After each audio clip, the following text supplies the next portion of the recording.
Noon, isang pangarap lang ang lahat.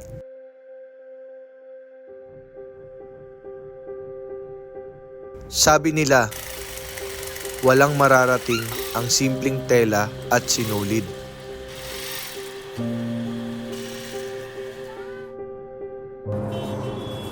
Pero hindi ako sumuko. Araw at gabi, sinulid ang naging tulay ko patungo sa pangarap.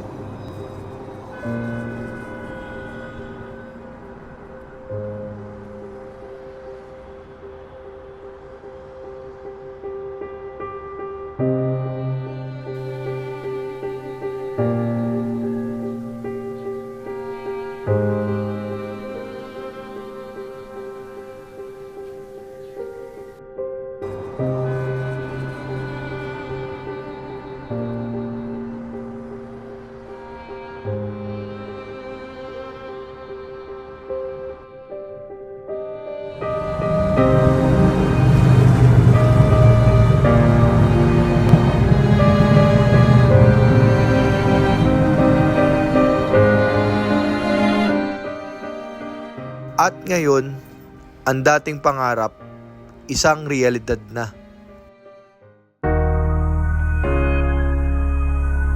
Dahil ang taong may passion, hindi lang tungkol sa tela, kundi sa kwento ng pagsisikap na bumuo nito.